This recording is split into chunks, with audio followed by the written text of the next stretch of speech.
his Legends Championship. What is this? What is this? For what? Why? What?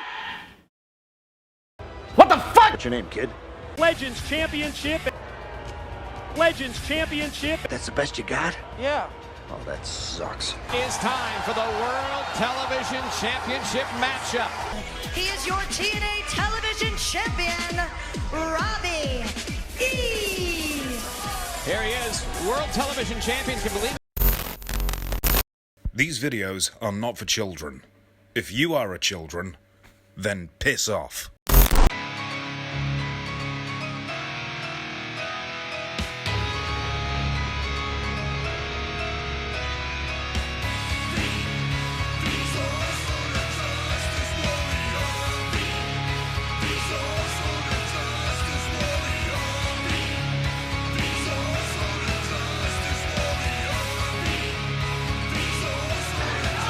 This title is garbage. I hate this channel. Hey there, I'm Infuso, and this is Bad Booking.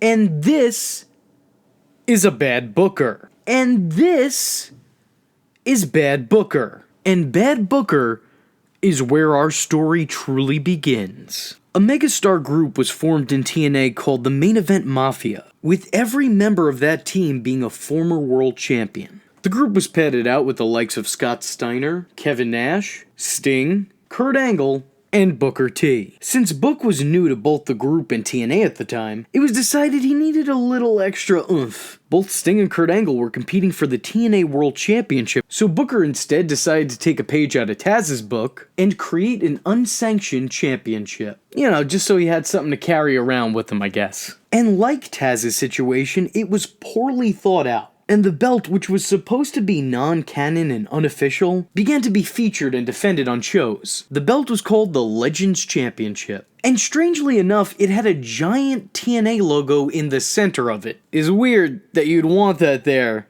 when it is indeed your title and not TNA's. So either I'm overthinking it or you underthought it.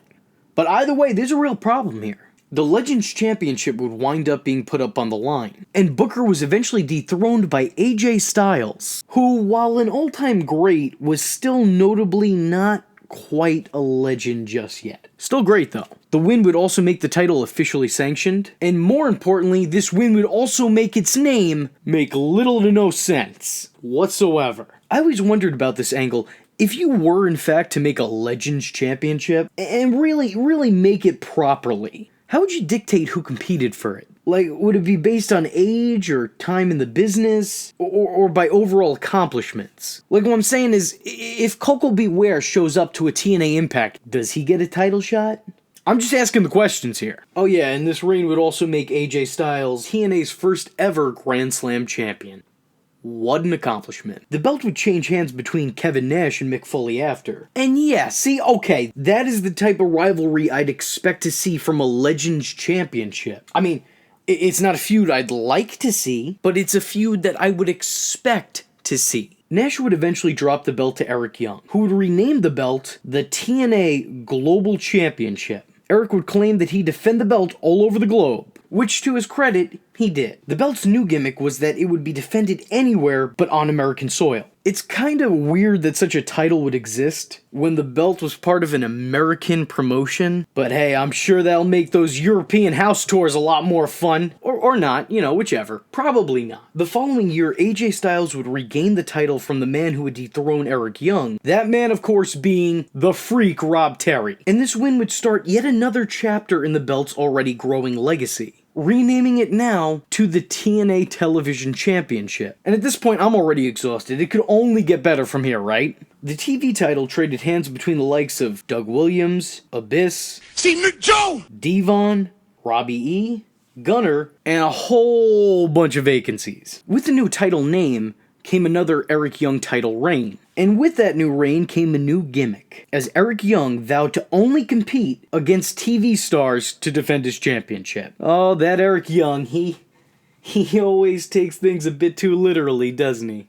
I wish he wouldn't. I will say that this probably isn't the ideal way for a title to be seen, but the title was never really seen as prestigious to begin with. And this angle with Young, while definitely limited, was actually somewhat entertaining. And at least his title reign meant the title was actually being seen while he was champion. That's not necessarily the case with a lot of these other people who held the belt. For example, take the final TNA TV champion, Abyss, who won the belt and then completely forgot about it. I guess he took that title back with him to Parts Unknown. Wait, is he actually from Parts Unknown, or is that just... Am I just being prejudiced? Am I cancelled? The company eventually declared the belt inactive, as it hadn't been defended, seen, or even mentioned since Abyss won the thing. Oh, and by the way, this technically makes Abyss the longest reigning champion to hold the belt, as it wasn't declared inactive until over a year later. Eventually the title was brought back again a year later as the TNA King of the Mountain Championship. Its stipulation that the title would only be won and defended in King of the Mountain matches lasted for all of 2 matches before they threw that right out.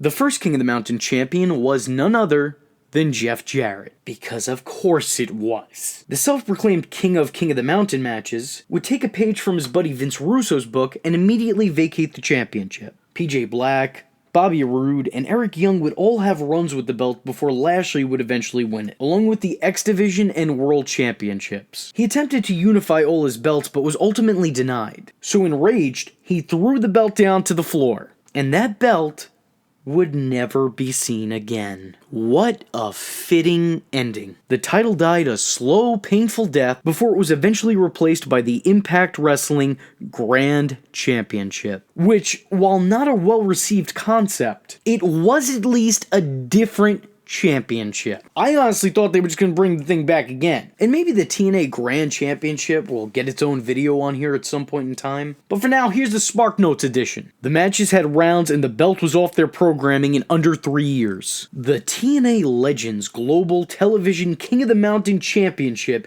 is one of the most strange, obscure, and downright bizarre titles ever created in wrestling history. The belt had more name changes than the company it was a fixture in. It's an afterthought in physical form. And you know what? It probably deserved just a little bit more thought. The title itself was entirely nondescript. It was just a plain old gold belt with the TNA logo slapped over it. And maybe that's what invited TNA to make so many changes to the title over the years. But even in saying that, the title changed its name 3 times in 3 years. It was the Legends title for a full year, lasting from October 2008 to October 2009. It was called the Global Championship up until July of 2010. It was the TNA Television Championship for 4 years following that. And then, for just over a year, it was the King of the Mountain Championship. 2 of the longest reigns with the belt were held by Abyss and Devon Dudley, and both were hardly ever seen with the championship, let alone were on TV to defend it. Eric Young has the interesting distinction of carrying the belt in all 4 of its monikers, being a 3-time holder of the belt. Once when it was the Legends, changing the name to Global, once as Television Champion, and once as King of the Mountain Champion. The belt was TNA at its worst, and yet somehow,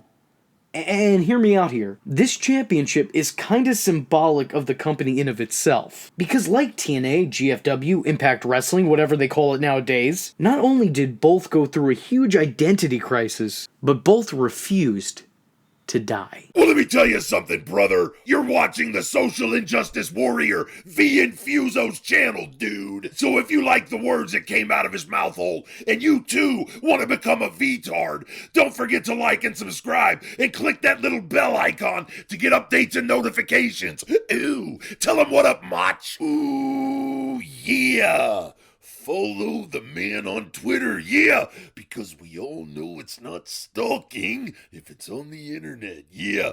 Join the madness by joining the Discord, and if you have a moment of time and a free $1 to spare, head over to the SIJW's Patreon, dig it, where you can request videos, get exclusive videos, and early access to content, yeah. Or go down to PayPal, where you can buy the shirts, brother. But most importantly, just remember, if you're not tuning in, then you're missing out.